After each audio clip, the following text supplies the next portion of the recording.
नमस्कार, आप देख रहे हैं हॉट टॉक भारत। मैं हूं दिवाकर विक्रम सिंह।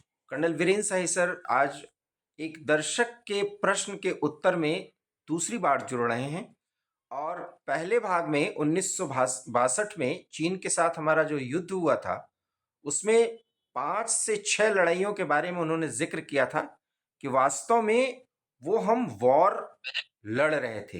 हालांकि कुछ दर्शकों का इसमें एक सवाल है कि वॉर था या एक सशक्त कॉन्फ्लिक्ट था। खैर, उन्हें बहुत स्पष्ट नहीं है, उसका भी उत्तर कर्नल सर इसी में दे देंगे। लेकिन हम अब बात ये कर रहे हैं, जो हमारे एक दर्शक ने सवाल किया था कि 1962 के युद्ध के बारे में यहाँ के सेना के और यहाँ के कुछ लोग जो अपने पर बहुत गर्व करते हैं वो नहीं बोलते। तो आज दूसरे भाग में हम बताएंगे कि 1962 के युद्ध के बाद से अब तक, आज जब हम आपसे बात कर रहे हैं तब तक अगर चीन के साथ कोई संघर्ष की स्थिति बनी है या कोई विरोध की स्थिति बनी है तो भारत ने उसे कैसे टैकल किया है और चीन को कैसे जवाब दिया है। और जवाब की स्थिति है कि चीन अब समझ चुका है कि एलएसी पर अब वो भारत नहीं है। पिछले एक दशक से अधिक समय में नए भारत की चमक और धमक वो देख चुका है। ये और बात है कि हमें ये स्वीकार करना चाहिए कि चीन कई मामलों में हमसे बहुत आगे है, लेकिन चीन का पीछा भी हम बड़ी मुस्तैदी से कर रहे हैं, ये कह सकते हैं, प्रमाणों के साथ। बहरहाल 1962 के उस संघर्ष के बाद, उस वॉर के बाद आज तक छिटपुट या कुछ बड़े संघर्ष की स्थिति जो बनी है उस पर कर्नल वीरेंद्र साही सर प्रकाश डालने जा रहे हैं, जो जाने माने डिफेंस एक्सपर्ट हैं और पर्वतीय युद्ध के भी ये माहिर योद्धा रहे हैं। Over to you sir. धन्यवाद दिवाकर जी। मैं किसी भूमिका में ना जाते हुए कल जहां बात छोड़ी थी वहीं से आगे बढ़ाऊंगा।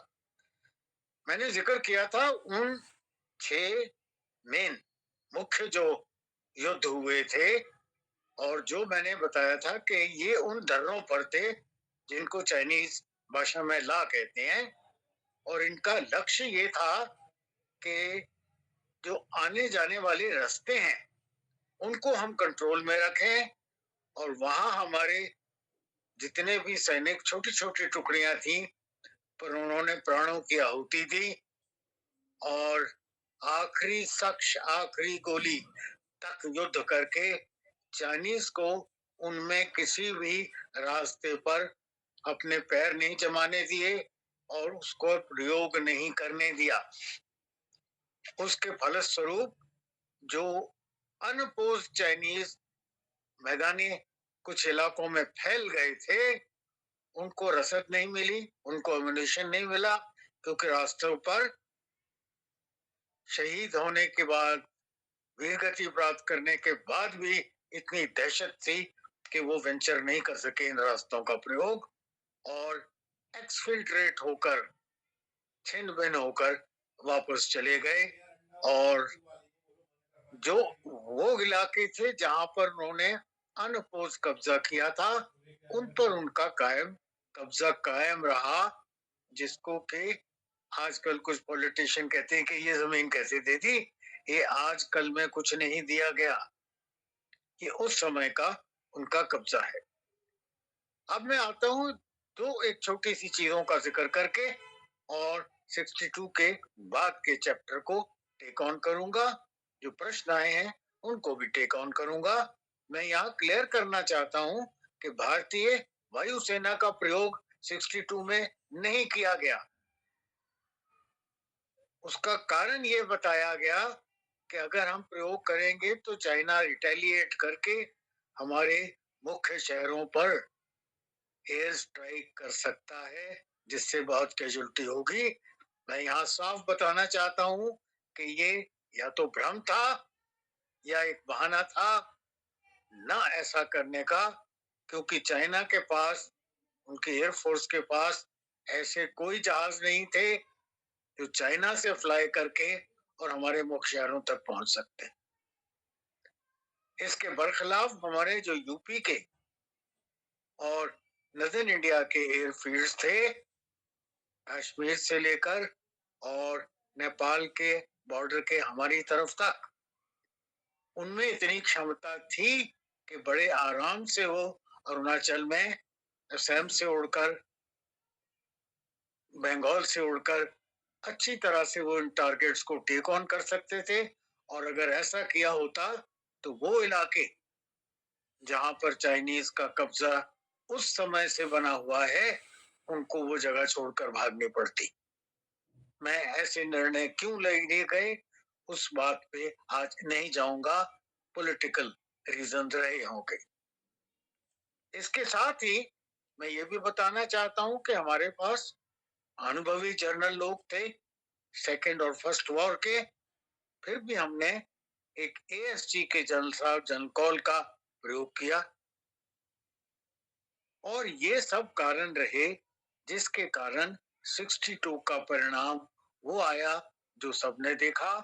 और जब उसका विवरण किया गया तो जिस बहादुरी से हमारे छोटी छोटी टुकड़ियों में जवान, किसी मेजर साहब के नीचे, किसी कैप्टन साहब के नीचे, किसी सूबेदार साहब के नीचे लड़े, उनकी वीरता, उनका अदम्य साहस, उनके जज्बे का जिक्र नहीं किया गया।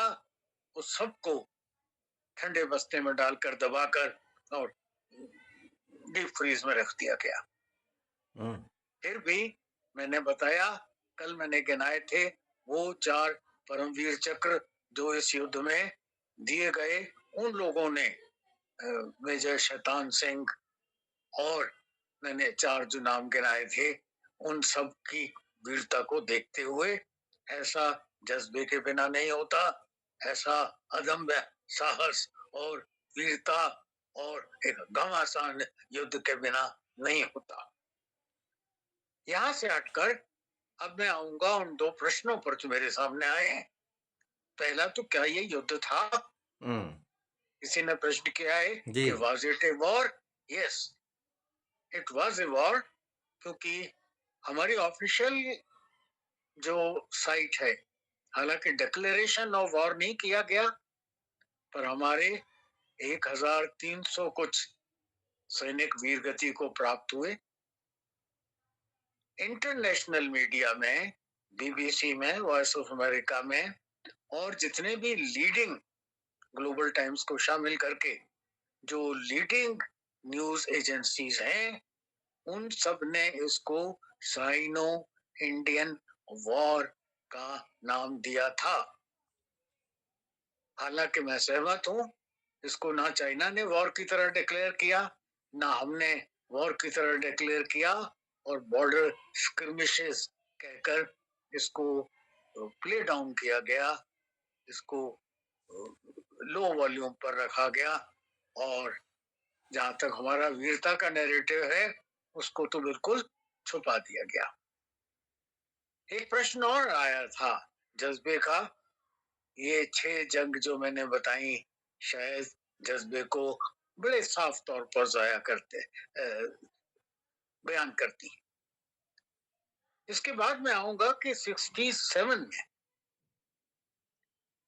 भारतीय सरकार ने और भारतीय सेना ने यह फैसला लिया कि सिक्किम बॉर्डर, जहां चाइना की गुजरकर बार बार देखी जाती थी, इनकर्शन करते थे, आते थे, चले जाते थे, आकर फिर कुछ दिन रुककर फिर चले जाते थे, आकर फिर कुछ ज्यादा दिन रुकने लगे, तो उस बॉर्डर को फेंस कर दिया जाए। जब फेंसिंग के हमारे दस्ते वहां गए तो नाथुला, वो भी एक पास है, वहां पर चाइनीज ने 1-2 दिन जब हमारी बॉर्डर फेंसिंग की प्रक्रिया चली, तो वहां बड़ी संख्या में आकर और उसके इर्द गिर्द हाइट पर उन्होंने कब्जा जमाया, और वहां से वो फायरिंग करते थे हमारी फेंसिंग को रोकने के लिए। उसमें हमारी कुछ कैजुअल्टीज भी हुई। ऐसा जब लगातार चलता रहा तो सेना ने पहले आज्ञा लेनी पड़ती थी फायर बैक करने के लिए सेंट्रल गवर्नमेंट से। पिछली सरकारों के रूल ऐसे थे। तो जनरल सगत थे वहां पर, 17 डिव के कमांडर। उन्होंने कहा कि ये बार बार आकर फायर करते हैं, कैजुअल्टी कर रहे हैं, हम इनको मुंहतोड़ जवाब देना चाहते हैं, हमें फायर खोलने की आज्ञा दी जाए। उसका हाँ या ना में उत्तर नहीं आया, पर लगातार उनकी फायरिंग आती और रोज हमारे दो चार सैनिक वीर गति को प्राप्त हो जाते, जो फेंसिंग का काम कर रहे थे। 3 दिन उसकी प्रतीक्षा करने के बाद उत्तर न आने पर स्टैंडर्ड ऑपरेटिंग प्रोसीजर था कि लोकल कमांडर अपना फैसला लेंगे, और local commander general Sagat Singh ने अपना फैसला लिया और अपनी गन्स खोलकर, और जहां हाइट्स पर ये चाइनीज आकर बैठते थे, धुआंधार फायरिंग की। ऐसा माना जाता है कि इस फायरिंग में चाइना के 350 से ज्यादा सैनिकों को ढेर कर दिया। हमारी कैजुअल्टीज 78 हुई थी, जो उन्होंने पहले बार बार फायर करके की थी, और कुछ इस एक्सचेंज ऑफ फायर में हुई। मैं यहाँ ये भी बताना चाहता हूँ कि इस सब के ऊपर एक इंक्वायरी हुई। पहली बात तो हमने फायर किया तो क्यों किया, क्यों किया तो इतना क्यों किया, और इतना क्यों किया जो किया वो इतना एक्यूरेट क्यों किया कि पाके उनके चाइनीज के इतने लोग मार दिए आपने। जिसका जवाब जनरल सगत सिंह ने कहा कि मेरा काम युद्ध करना है, कितने लोग कहाँ टपके, अपने लोग का तो मैं ख्याल करता हूँ, उनके कितने टपके उनको गिनना मेरी ड्यूटी में कहीं शामिल नहीं होता। अपने जख्मों को चाटना उनका अपना काम है, अपने मृत को उठाना उनका अपना काम है, अपने जख्मियों का इलाज करना या ले जाना वापस उनका अपना काम है। मैं अपने ट्रूप्स का कमांडर हूँ, उनकी चिंता नहीं करता। जब युद्ध करता हूँ तो खुले हाथ करता हूँ। इस पर इंक्वायरी चलती रही, कई सवाल जवाब होते रहे, कुछ जनसंगत के विरोध में भी बातें चेतें बनी।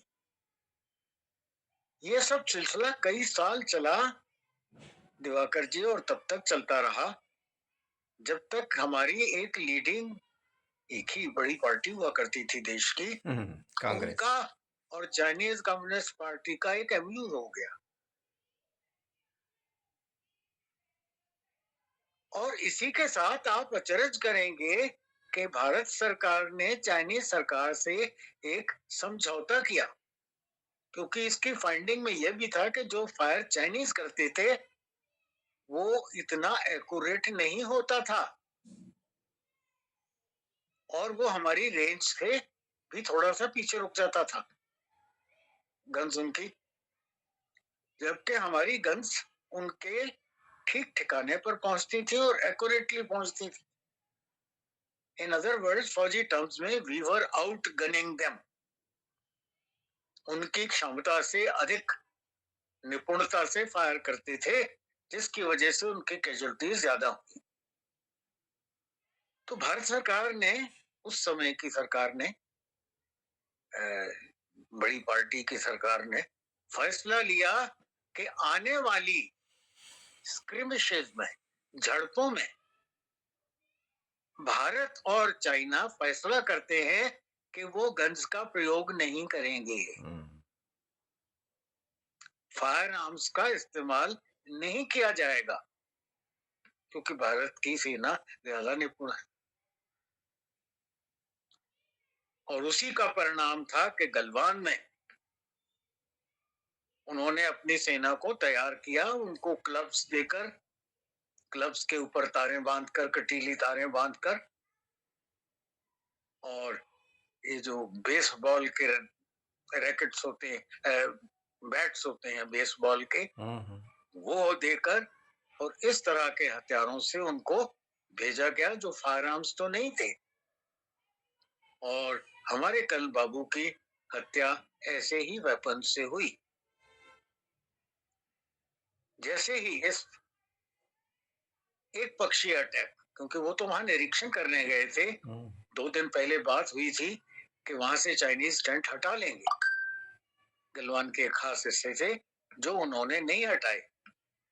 जब वो बातचीत करने गए तो उनके प्री प्लान्ड तरीके से बैठे हुए इन हथियारों को पकड़े हुए लगभग 60-70 चाइनीज ने इन 5 लोगों पर हमला किया और इन वेपन्स का यूज करते हुए 5 कैजुअलिटीज की, जिनमें एक कल बाबू भी थे आंध्र प्रदेश के। हमारे सैनिक जो के बॉर्डर पिकेट्स मेंटेनेंस का काम कर रहे थे, गैती बेलचे हालत में थे, फावड़े हाथ में थे, समाचार मिलने पर वो उन्हीं चीजों को हाथ में पकड़कर, क्योंकि फायर आर्म्स की तो समझौता था, आज्ञा नहीं थी, वो गए मौके पर और टूट पड़े, और परिणाम ये हुआ कि हमारे 20 सैनिक वीर गति को प्राप्त हुए। चाइना कभी भी अपनी कैजुअलिटीज को एक्सेप्ट नहीं करता, फिर भी उन्होंने शायद 4 या 6 एक्सेप्ट किए, पर जब उनके वो बनने लगी, कवल बनने लगी, कॉफिन, हाँ। तब उनकी गिनती से पता चला कि 40 से ज्यादा उनके सैनिकों को मौत के घाट उतार गया। यहाँ मैं एक खास नाम लेना चाहता हूँ। एक वीर योद्धा था हमारा, 22 साल का बच्चा, उस बच्चे ने, गुरतेज सिंह उसका नाम था, 3 पंजाब बटालियन का था। 3 पंजाब बटालियन की घातक प्लेटून में से उस बच्चे ने अपनी, जब देखा कि ये लोग तो सब इतने बड़े क्लब्स और वो लेकर और युद्ध कर रहे हैं, तो अंतिम में जो सिख की कृपान होती है छोटी सी, कल भी मैंने कृपान का जिक्र किया था या परसों किसी, वो कृपान निकाली और उसने 9 चाइनीज को स्टैब कर दिया, छाती पर और दिल में और पेट में। इस प्रक्रिया में उसका पैर फिसला, वो गिरा, उसकी पगड़ी खुल गई, और इसके पहले वो संभलता 3 चाइनीज ने उसको दबोच लिया। उसने एक को अपने टांगों में उलझा लिया, एक को जिस हाथ में पगड़ी थी उस हाथ में उलझा लिया, और उन तीनों को भी दाएं हाथ से कृपान का प्रयोग करते हुए मौत के घाट उतार दिया। इस सब प्रक्रिया में वो 2 और 3 बार पलटे, और एक पलटने में ये ज्यादा गहराई पर गिरकर उसको वीरगति प्राप्त हुई।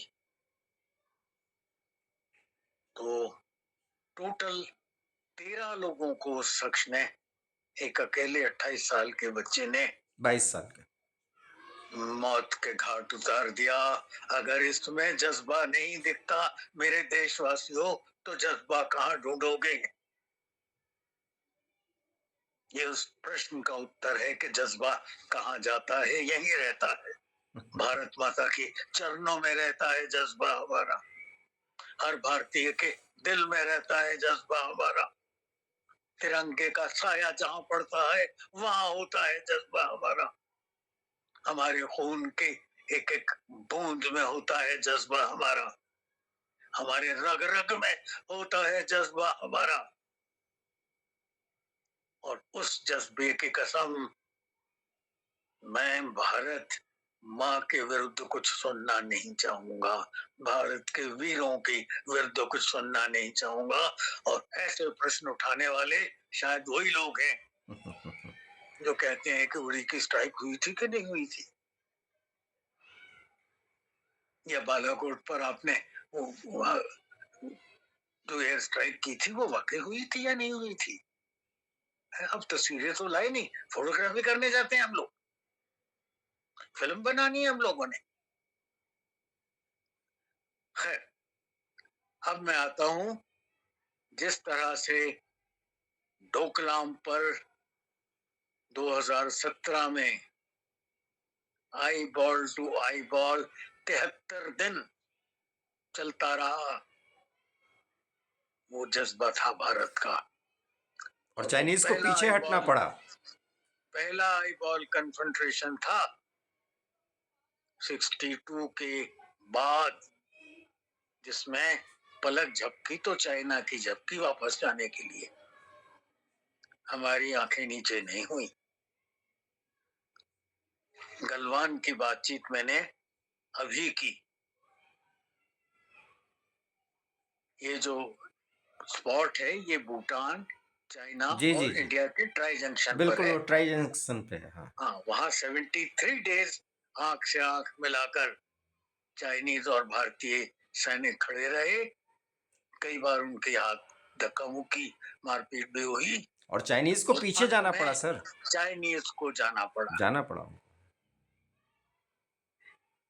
गलवान का बैशअप मैंने बताया, और गुरतेज सिंह 3 पंजाब वीर चक्र से सम्मानित हुआ, उसका भी मैंने जी। आपको जज्बा बताया। और एक बात बहुत महत्वपूर्ण है सर कि गलवान के बाद जिस तरीके से दोनों तरफ की सेनाएं आमने सामने खड़ी रहीं, चाइना ने समझ लिया कि भारत पीछे नहीं हटेगा और भारत बहुत ज्यादा अपने आप को मजबूत करता गया। इधर एक दशक के भीतर तो चाइना ने समझ लिया कि हमने क्या तैयारी कर ली है, तो उनको ही पीछे जाना पड़ा।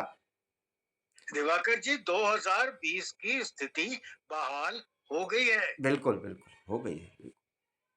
जब हमने उस हॉट स्प्रिंग्स के इलाका में, चाइनीज भी वहां जाना चाहते थे पर उनसे तेज चलकर ज्यादा ऊंची चढ़ाई चढ़कर वहां पहुंचे, तब उनके हौसले पस्त हो गए थे।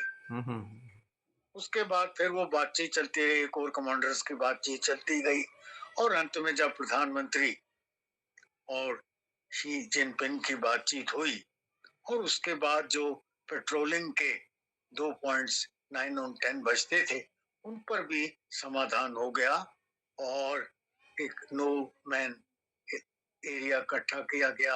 एक ही दिन दोनों देश की सेनाएं पेट्रोलिंग पर नहीं आएंगी, ये फैसला लिया गया। तो ये जो बदलाव चाइना के ट्रेंड में आया है, ये सिर्फ बातचीत से ही नहीं हुआ। जज्बा है सर, और उसके ताकत है, पीछे और हमारी तैयारी है। ये सब जज्बे वाले एक्शन उसके बैकग्राउंड में हैं। और डे टू डे में जो चाइना की कैजुअलिटीज हुई हैं इस इलाके में, हाई अल्टीट्यूड इम्पैक्ट की वजह से माइनस टेम्परेचर में जम गए हैं लोग, उनके ठिठुर कर मरे हैं लोग। न्यूज तो हमें मिल जाती है, वो एजेंसियां हर एक के पास होती हैं, हमारे पास नहीं है। समाचार देने वाले कुछ वफादार लोग हर जगह मिल जाते हैं। तो ये सब चीजें हमारे जज्बे को बताती हैं। और आज अगर चाइना, मैं शब्द इस्तेमाल करूं, is behaving itself politically, militarily and in the battlefield also, उसकी वजह है कि तो हमारे रास्ते बन गए, सुरंगें बन गई। वही हमारी तैयारियां। एक हमारे रक्षा मंत्री थे जिन्होंने पार्लियामेंट में कहा था कि रास्ते मत बनाना, चाइनीज उसका इस्तेमाल कर लेंगे। क्या वो डर में थे, डरे हुए थे, या ये एक नीति थी उस एमओयू के अंदर, जिसमें हम चाइना के विरुद्ध गन्स का इस्तेमाल नहीं करेंगे, हम चाइना की तरफ जो हमारा अपना बॉर्डर है वहां तक के लिए रास्ते नहीं बनाएंगे। अब तो एक फॉर्मेशन कोर खड़ा कर दिया वहां पर, कितने सड़कें बन गई, कितने टनल्स बन गए, और हमारा मूवमेंट, और अगर कभी भी फॉरवर्ड पोस्चर के लिए, जंग के लिए हमें आगे जाना हो, अब तो बहुत सुगम हो गया है। फिर हमारे तेजस तैयार हैं, फिर हमारे प्रचंड तैयार हैं, फिर हमारे तीर और आकाश तैयार हैं। तो इन सब चीजों को देखते हुए, और हमारे रफेल तैयार हैं, इन सब को देखते हुए अब जो स्थिति है वो मैं समझता हूँ हमारे इतिहास में सबसे सुदृढ़ स्थिति में भारत है चाइना के अगेंस्ट आज।